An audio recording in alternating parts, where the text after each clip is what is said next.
everyone. We are, as they say, live. This is 2OF Entertainment.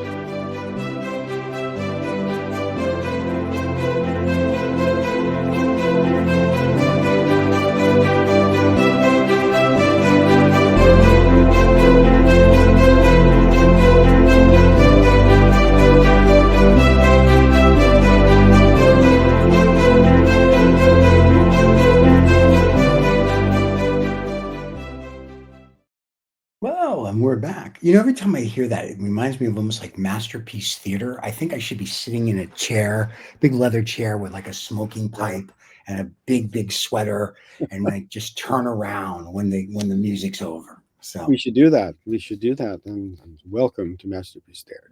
Yeah. welcome to Canadian Art. Maybe I have to create that myself in my leather chair and my background. And There you go. I'm going to get my licorice pipe out. You know, There you go. Fake. Just chew on a Fireplace. licorice pipe.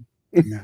Well, see, I don't pipe. I cigar. So that means I'd have to go and find like that Sherlock Holmes type pipe. And I've never smoked the pipe, so I would just look ridiculous. But if it was a cigar and they turned around, Yeah, my grandfather smoked a pipe, and it was quite amazing. Just the smell. yeah, And so at about 18 years of age, I decided I was going to smoke this pipe. And of course, I was traveling across Europe as well at that time a little bit in my early years and doing my art thing. And, you know, I was trying different types of tobacco, you know, in those days. And Right. it was like, and then after a while, it was just like, you got to clean your pipe a lot. There's a lot of sap going on. You don't really want to smoke. So I got rid of that. That only lasted a very short time. But anyway, that's why cigars are easy. Once you're done, you're done. I was done that way as well with the pipe. I said, okay, that's it. I'm out of here. Done. There you go. Well, since this isn't the cigar show we do on Saturdays, this is the art show for Thursday. So I understand we have an artist today. Another artist. We have a great artist, Crystal Thorburn, from Assiniboia, Saskatchewan. I think understanding that, and I've said this before, like we all have our own vision of what's going on and how we go about using our materials, and our statement of what, you know, why are you an artist? Like, what are you doing? Like, why aren't you just, you know, mechanic or balance somebody's books or go and do something else? And said, but you know, why do they gravitate to being an artist? They said, is there a gene there that says, oh, you're an artist when you know, nurtured at some point? And when we see Crystal's work's amazing, you kind of look at this and say, well, where is she going with this stuff? And just we should talk about some of the things she's done, her shows, some of the grants that she's received, which when you get a grant, that means somebody else validates what you're doing. Like they're saying, I'm giving you some money, you know, whether it federal government or provincial or whatever it is, somebody has said, okay, let's give her X amount of dollars to get her idea out there. It's got validity for some, you know, some reason. And I said, so I want to talk to her about that. So let's bring Crystal in. Yeah. All right, here we go. Welcome to the show, Crystal. Hi, thank you for having me. Oh, pleasure. Welcome. Now, I'm going to let you and Paul talk art. I'm going to disappear until the end of the show and possibly draw a scotch and a cigar, but that's rumored. So you enjoy art. I'm going to listen. I've seen your work. Absolutely stunning and gorgeous. I can't wait to hear about it, and have a wonderful show, and I'll see you at the end. Cheers. There you go. Boy, there's a good intro. Hey, well, I'm glad you got some Wi-Fi today. I mean, it's before you kind of looked like a Van Gogh painting, which was fine, but not in the internet world. They need to see you and see your smile. That's great. It's great to have this opportunity to talk to you about your work. And I've seen your work over the years a little bit and seen it grow and a bunch of things that you're working on. I think it's time to talk about some of your work. I mean, I talked with Stephen a little bit about, you know, I guess the validating of an artist.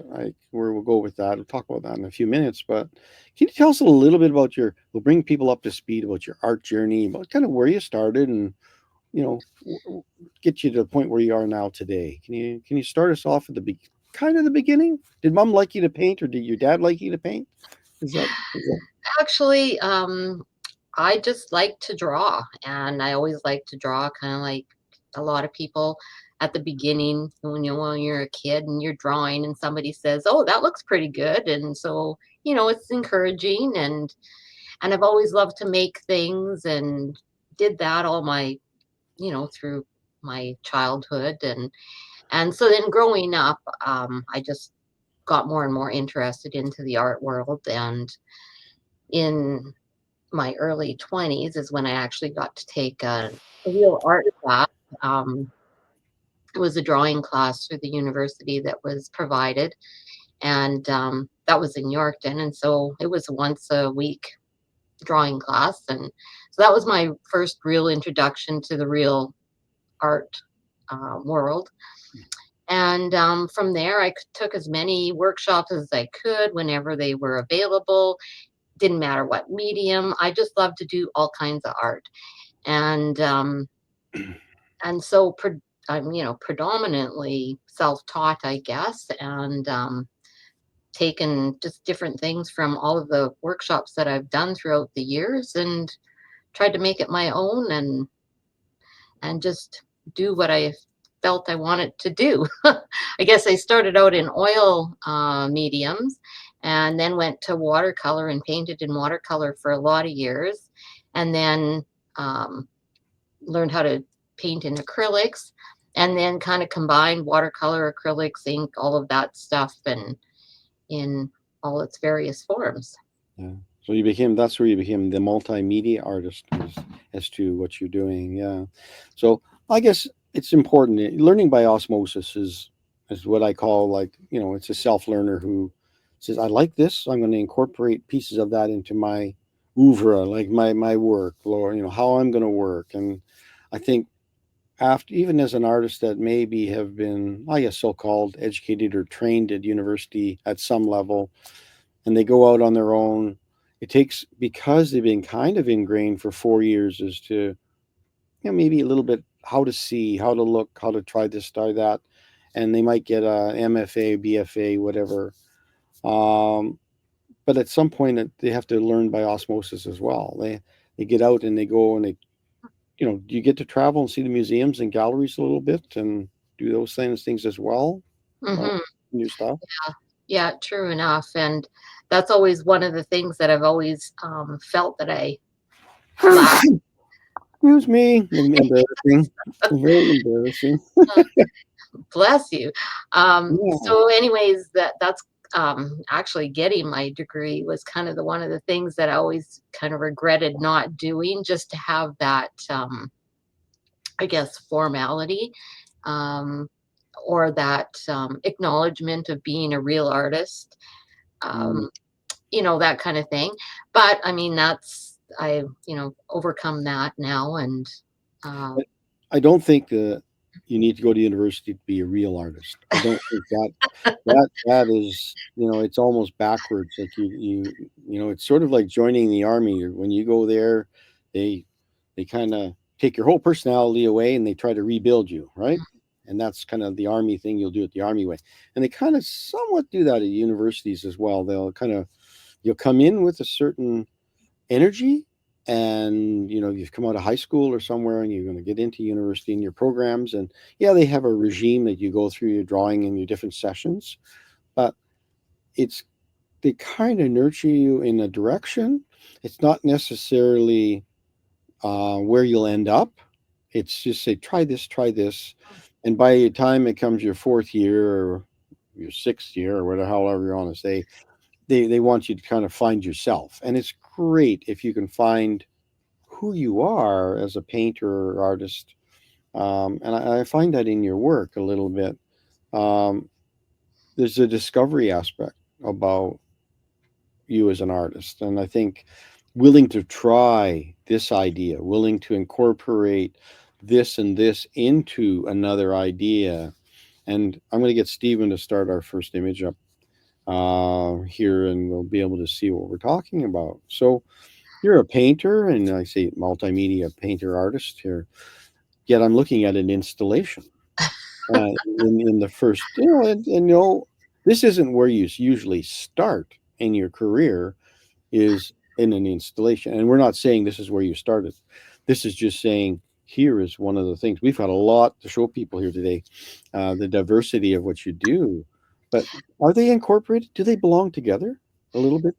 Well, actually, I guess, when thinking of why I put this image here was because prior to this, I had been painting a lot in oils and watercolor and everything. And this was a call out from the Yorkton Godfrey Dean Art Gallery for artists in a certain theme. And it was called Dancing with Ghosts. And it was, related to our community and what our community was about. So just because I thought it was a challenge and it was exciting to try to come up with something that would be interesting and different, it I ended up doing this work.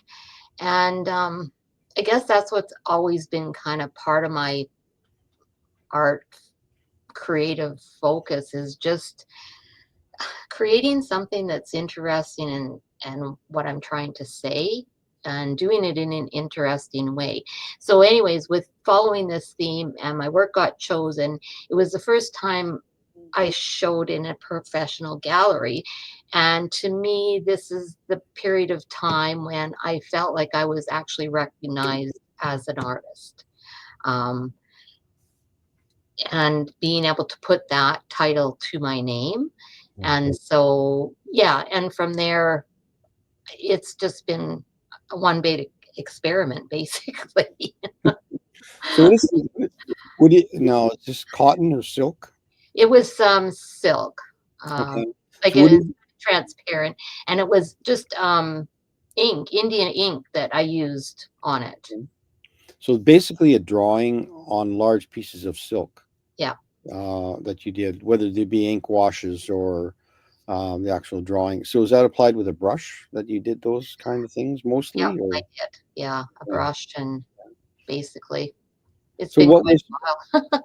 I know that was the theme of your show, but what was this piece called? It was called Roots, and the premise for it was um, we lived in Melville at the time, and we lived in Melville for 30 years, so it was a big part of our life. But at that time, it was fairly new. Probably had been there for about 10 years already, and I always felt because I grew up in the southern prairies in the Assiniboia area, and living up there, there's a lot of bush, and so the trees were kind of representative of that feeling of being in the bush and Mm, having the trees all around, and then all the images that are on there are different locations representing the different cultures in the area, like the Ukrainian culture and the new First Nations, and there was German, and there was, all of these different Doukhobor, all these different cultural components that are represented on all of these different panels. yeah, they typically this make up all of Western Canada for sure, but a lot Mhm. of Canada's our immigration has populated who we are and the diversity that we offer as Canadians. I think is really important. But very nice piece, and I think it leaves a lot of open space for people to see things and see it their way and see how their culture interacts with other ones in the piece. And it's a nice, yeah, it's a nice open feeling. And I like the branches. I like how the branches are part of the hanging on that one. Now this is looks like a suitcase or a box. Or, It is, it's a box. And because I'm from the prairies, everything that I do is related to our environment, to where I live, to where I grew up, to I grew up on a farm, so it's like a lot of agriculture based in this particular one. Um, this series is part of the series called Crack in Time, and it was inspired by going home and looking through when you go to an abandoned building and you're looking in and you're peering in the cracks to see what's in there, because you shouldn't be going into anybody else's space. We had a lot of old buildings with things like just a bunch of stuff in it, a bunch of junk, a bunch of old stuff. And so you'd look through the cracks, you try to look through the holes. So anyways, that's what I tried to recreate. And I took two of the cradle panel boxes and put together, hinged together to make, and then cut out in the front of them. Like this is the inside of it. So in the front is cut out with a hole to be able to peek in and see what's inside. So what's inside is some images from that I've taken myself. I take all my own images that I use or use for reference, and then just some infuria, I think it's called, um, just like old rusty stuff and bits Yeah. and pieces that I've found in old buildings, and then also images from my grandma's scrapbook and photo album. Yeah. Is so, If and then put some excuse me. together. If anybody's ever been in an older building and it's very dark inside, and you look out, and that's what the people are seeing is those little light areas is looking through the wall of the building, looking outside, and you're seeing is this what I'm seeing? And seeing the landscape through that one vertical slit, and kind of the feeling that you would get. Yeah. Yeah, exactly that. Yeah. And the Irish curtain that's hanging in there, right? The cobweb. Yeah, the cobweb is right. Yeah. I have a friend, we always have a little laugh about Irish curtains. And yeah. So this is another one, another box. Yeah, another box. So, And it's hard to tell, like in images as opposed to the actual piece.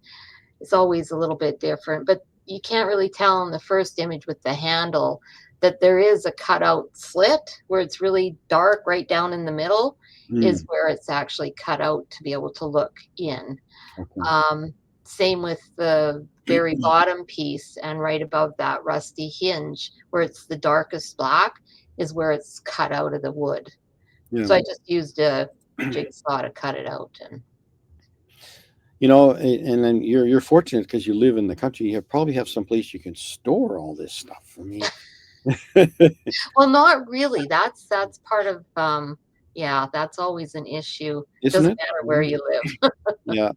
Well, we as artists, when you start producing prolifically, but also larger pieces that are more than just a thin piece of paper, they become installation pieces that you don't want to wreck them or throw them away, and possibly they can be reused in another exhibition or a show that may come up. But it's just like, how do you store these things so they don't get ruined or wet or destroyed in some way?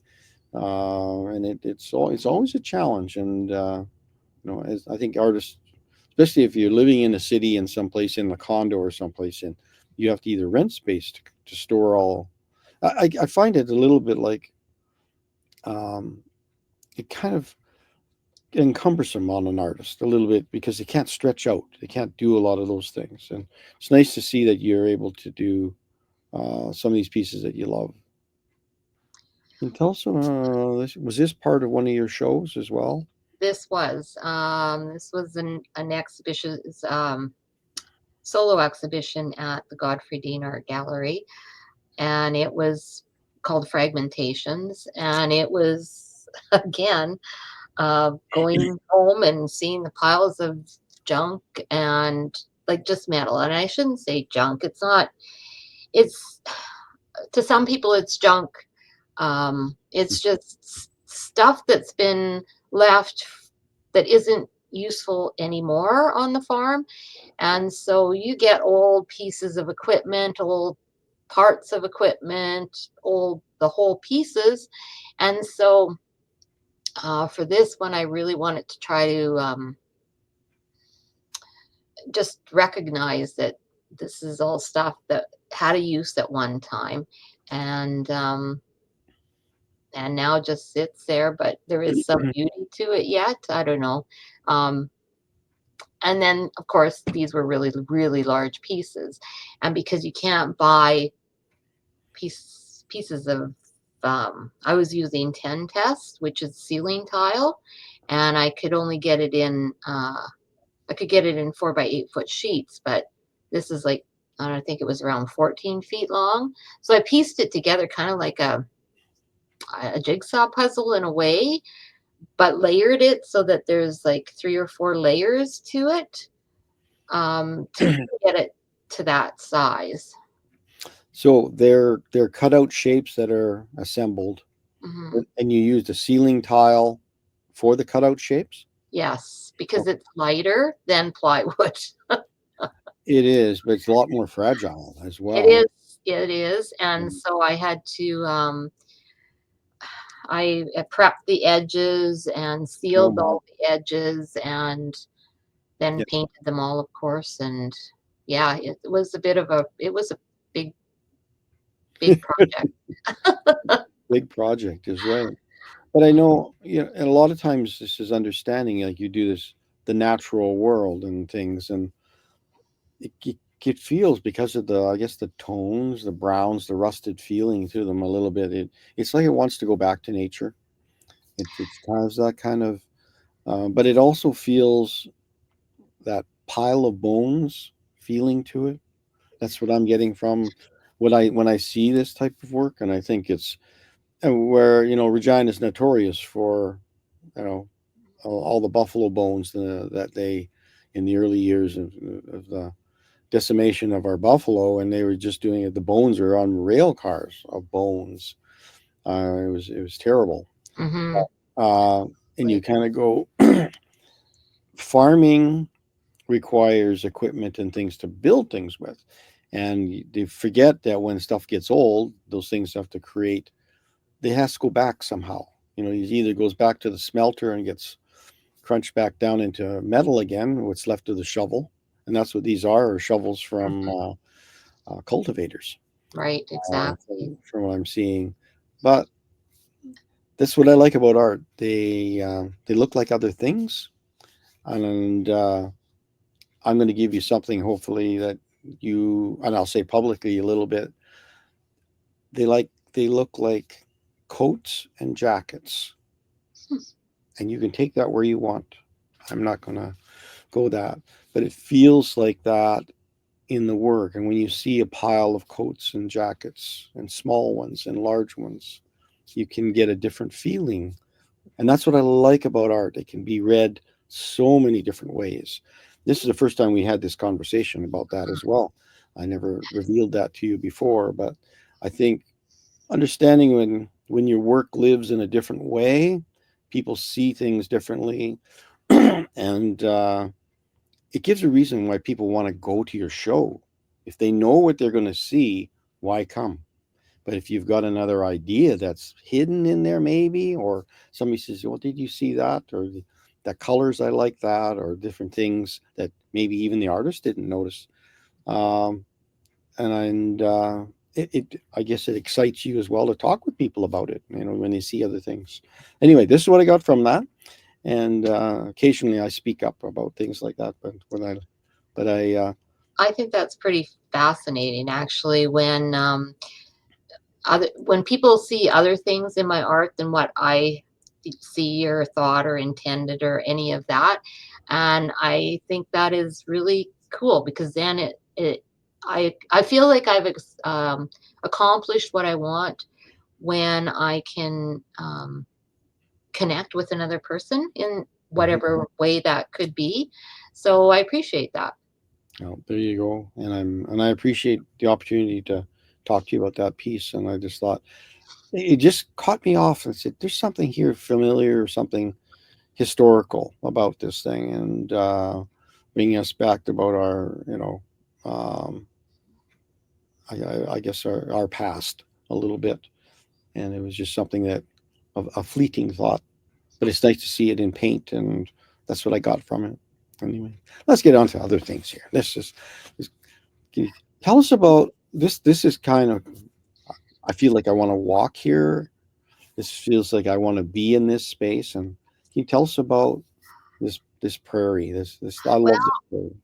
Um, we have natural prairie pasture in our family that we've had right since my family homesteaded in 1909.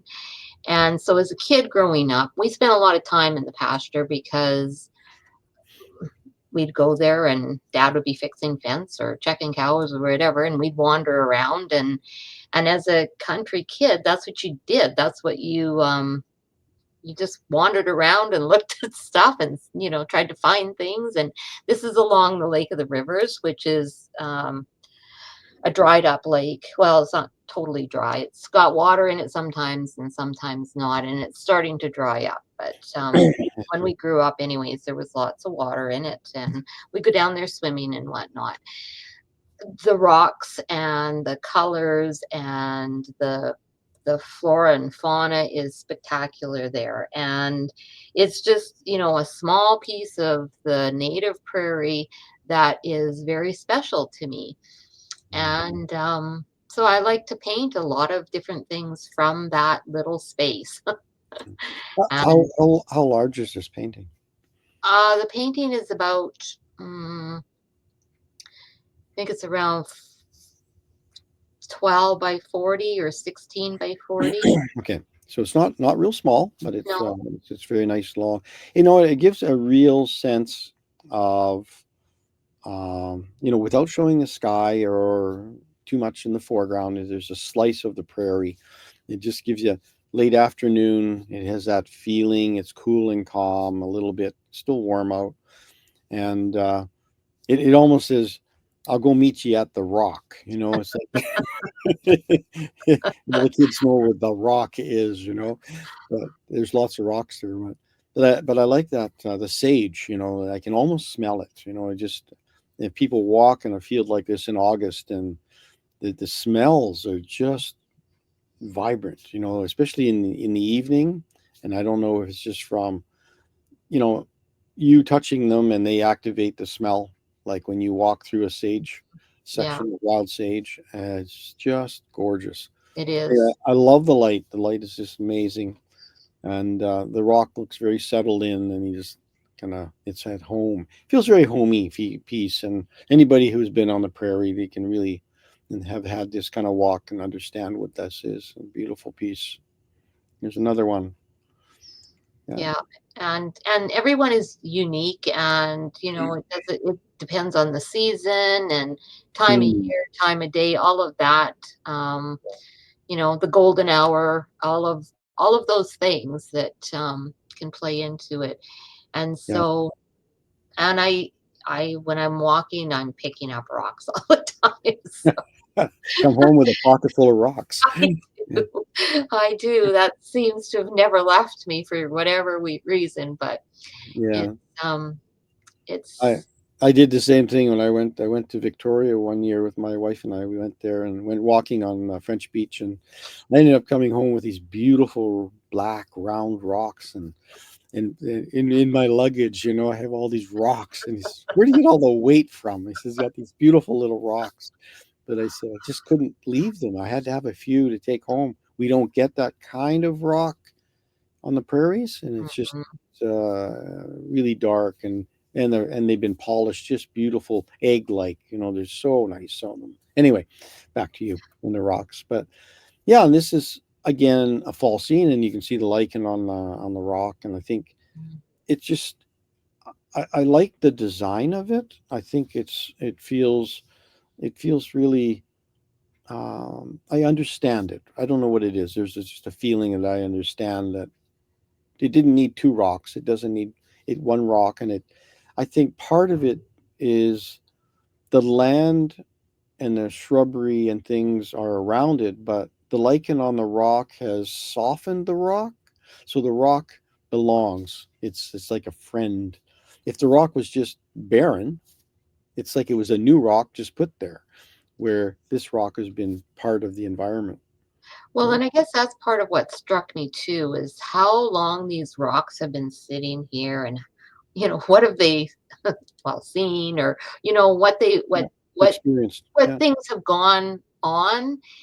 while they've still been there in that spot for how many thousands of years, 100,000, I don't know. Yeah, But a very, very long time. And there's the odd teepee ring that we can find along there as well. And those are things that just shouldn't be disturbed. They that's should right. just be left alone to just be, because they're so beautiful. Yeah, the natural grasses. I know Mhm. there's some larger rocks that have been buffalo. They call them buffalo stones, I think. So they used to rub their. They walk around and they'd rub themselves on these great big stones, Mhm. and they're quite neat and interesting to look at. Just the wear marks, but also the walking around. It's like it's still there. The feeling of all those buffalo and bison that were doing that. But I just love I love the piece, and it just feels yeah, it's just gorgeous. Nice light. We go through. Can you tell us a little bit about this one? And, well, once again, it's more sage from the lake. This one, the other two were acrylics. This one's a watercolor. Mm-hmm. So it's just done in a different way. And when you've got a subject that is important to you or that you really connect with, I just try to keep doing it in as many different ways as that I can, I guess. And So the media you choose influence or being influenced by what you do? So does that influence? So your choice of doing this in watercolor different than acrylic, or say, for instance, is there a reason why you switch mediums for this piece? um, mm, not really. I guess it's kind of more of the mood that I'm in at the time, or what I'm feeling at the time. Yeah. This one was actually done earlier than the rocks, so I was doing watercolor more at that time. Mhm. But I go back and forth, so it just depends on what it is that I'm in the mood to do. Yeah. Well, understanding, there's quite a jump between doing watercolor and oil and acrylic, like just the use of the mediums.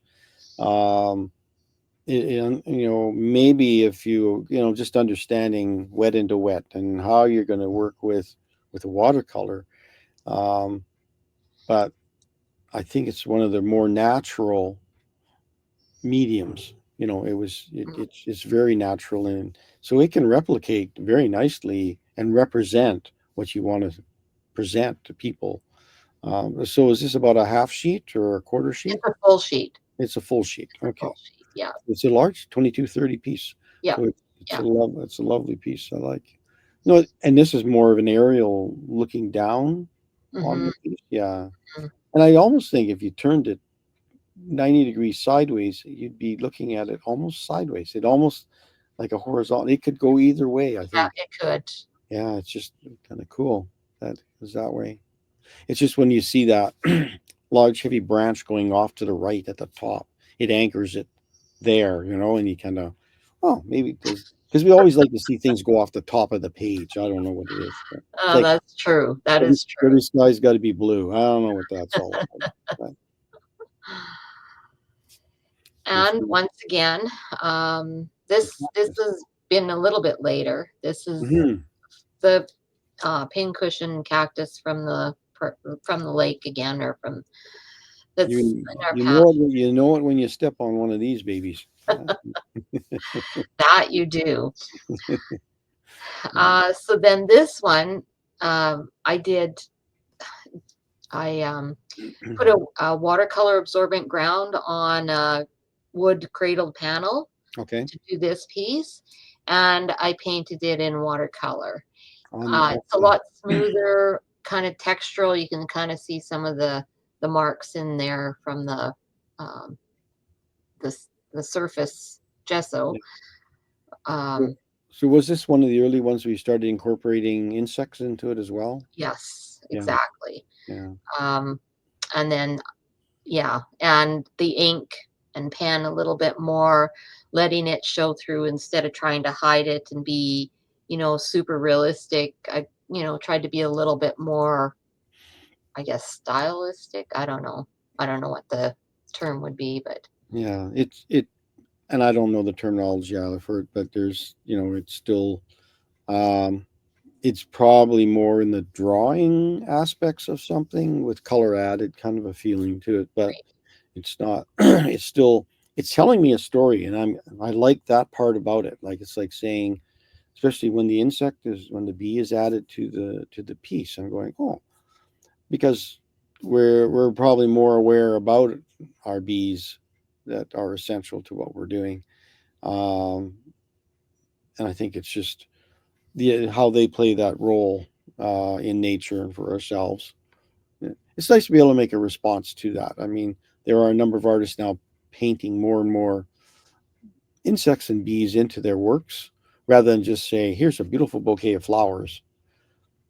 They will take and push it a little bit farther, rather than the flowers are in your house. Maybe the flowers are more available to, like I said, insects or bees or flying things that make it possible for those flowers to bloom as well.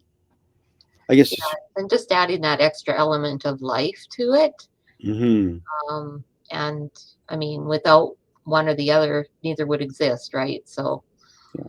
It's just funny when you add one little element to it, it changes the story, or mhm. it richens the story a little bit every time you add something or take something away. Excuse me. These are, like, we've got two of these coming up, this one and another one. I think there's these explosions of. Can you talk about this one again? We've got a little bug down in the bottom corner, involved in it, and a couple of all throughout this thing. Yeah, there's a dragonfly and another one off on the right. But are Yeah, these? Yeah. Can you just speak to some of what's going on in here? These are different than your other pieces. Just the technique that you're using. I thought they were quite prolific. Yeah, look very nice. they are very different from what I was doing, but in the sense that I wanted to, I guess, I think of these. I see this thing in my head that I want to be doing, and then I got to figure out how I can do it. Mm. And I wanted to just exemplify how important all insects are important to the environment. When we moved back to the farm, I noticed that there was a significant amount of less insects than there were. Decline, yeah. Decline, That's yes, the word you're looking for. Yeah. definitely since I grew up. And so I guess I just wanted to say something about that. And I wanted to say it in, of course, form of art. And also, when I was would be in the garden and the light would shine through the foliage and the leaves look totally different. These are actually light boxes, is what they are. Uh, Okay. they're the actual leaves that I preserved with glycerin and then pressed. And then they're mounted onto Yupo paper, which is semi-transparent. Hmm. And the Yupo paper is sandwiched between two pieces of plexiglass with a wooden frame around. Um, and then there's LED sensor lights in behind that will come on when you get close to the piece and then go off when it goes. So then you get that backlighting of the leaf. The paint is ink that I put on, and working with Yupo paper is like plastic. It just nothing absorbs, so it just runs and it takes forever to dry. And anyways, so then I wanted to be able to connect the drawings of the insects along with the images or the actual leaves. So that's why I used the ink to kind of replicate the ground and the connection of color, like aesthetically a color to connect everything together to make it a interesting piece. Yeah. No, and you've got that definitely interesting, and it's nice to know there was a light box because I'm going, how did you get that beautiful light? Like it's like leaving paper, but no, it's a light box, and then it's nice to understand how you produce the piece of work, and then other people can sort of say, oh, that's kind of a cool idea, because I think this is about ideas as well. What we're doing is showing what we do, and There are so many different ways of producing art and our expression about something. And sometimes you don't need to draw the leaf. Like you said, maybe you need to actually just show the leaf, but use it in a. So did you do just the drawings of the insects in there on top of the UPO and add that Yes. in as you're doing that? Yeah. Yeah. But- And then there's some of the insects are dead. Some are just, parts of the insects or whatever. Yeah. No, they're not. They're there, but they're not. It's not about the insects, So that's what I'm saying. Is like they're subtly there. They're under branches. They're under leaves, and that's just the way they are in nature as well. They're just there, and they're not dominating the plant. The plant still is there, and I like it. The colors are beautiful, nice. Here's a couple more. And so the one on my left The is big one, yeah. also a light box as well, and it's the full 24 by 36 piece, and the other one was 12 by 36. Right. And so in the same sense, so those ones I did 9 altogether, I think. Okay. And 5 of them went on tour with the Ozak touring exhibition as a group, part of a group exhibition. Yeah. People understanding that in Saskatchewan we have OSAC. It's the Organization of Saskatchewan Arts Councils. That's what I'm looking for. The acronym is there.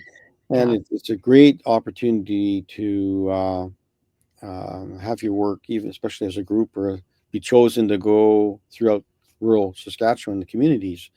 And it can travel to 12 or 14 different communities over a year and a half, in a tour. So it's a great opportunity, and it's a juried situation as well. And so then, I was just going to say with the other one, it's an encaustic piece that just kind of transferred when I was working on the first piece or those pieces, the encaustic, and doing the smaller pieces kind of transformed from there. So, and same thing with the leaves. I did the leaves the same way, but put them on like the small cradle panels with encaustic and worked that way. And I like this. I like the scale of the little one. I mean, here you have leaves that could be representational of trees. So, and you have the landscape and maybe what's under the ground rather than just a surface of grasses and things. It's like a diorama where you're kind of looking what makes up the soils and things. I love it. I like things that again are telling a story in a different way. So this one is very different than the one on the left. And in as far as the story in them, they have, different things going on. But do you have more of a comment about the one on the right? No, sorry.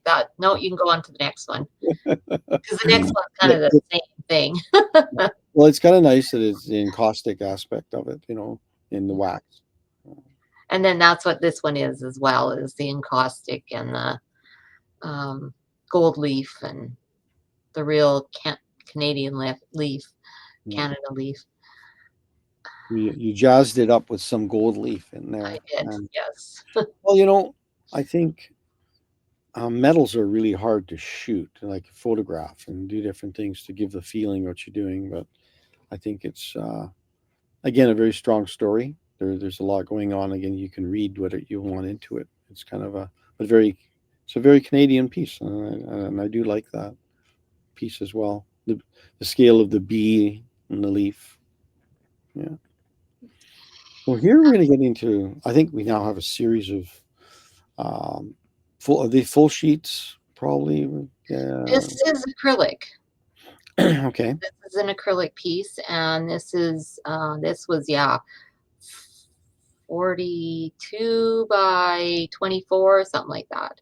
Is it on paper, or is it on canvas? It's on canvas. Okay. Yeah. And that's where I'm painting with my acrylic. I'm painting more like a watercolorist. and Right. It's sort of in layers, but thinner and glazing yeah, and that glazing the technique. transparent layers. Yeah, exactly. Yeah. And I'm a gardener. I've always gardened, have a big vegetable garden. And it was the lighting again that struck me the one day, and you gotta seize the moment when you can. And I thought this would be great painting, and then I started painting a bunch of vegetables. So you never know where things are going to take you, or when they're going to take you. Right. Well, Vic Szanski, he lived in the garden, and all his work was inspired by the garden in a lot of time humorous way. But I think these are great depictions of, just how many people get that close up to the vegetation that not everybody's a gardener. I mean, a lot of people just go to the vegetable store and get some groceries, but the opportunity to grow a melon and of some kind, or zucchini, or so what are we looking at? Is there a melon down on the bottom there? Yeah, yeah. These were melons. They were like a honeydew melon, I think. Right, very large leaves, these big elephant ear leaves, and I think and you're right. I think it's the light. I think it's that's what draws you, because the leaves become quite transparent, where you can Mhm. almost see through them. And it's like, to be able to experience that. So did you just stop, take a photograph, and then do the painting later? Is that what you did, and continue Yes, to do gardening? yes, exactly that. Yeah. Well, the light is a very short time a lot of times, like to give you that sense. So at some point you have to either remember it, or you have to have some visual that, you can come back and draw the plants, but trying to remember how that lighting was that attracted you to that moment. And I think that's what you kind of captured a little bit. And here we go here. And then this one is Triptych. This one was part of and so was the last one, part of a solo exhibition at the Cherniac Art Gallery, Okay. and it was all on vegetables. It was called Botanicals Disrupted. And once again, it's my tomato plants, but I wanted just to show it in a different way with color, and just Mm, to do do it all in color, not be so I guess representational exactly of right. what the image looks like. So It really has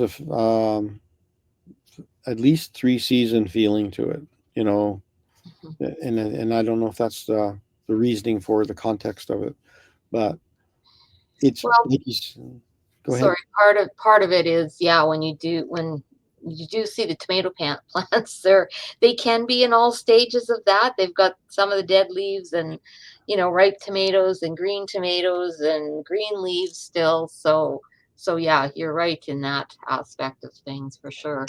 Yeah. I guess you're going from yellow, oranges, reds into blues and greens. So there's a full palette of color, which is rare to be able to produce in a realistic manner, representational manner. I mean, it's representational as far as what the fruit looks like. Mhm. Um, so I think, is it a fruit or is it a vegetable? Yeah, well, that's debatable. They, but I think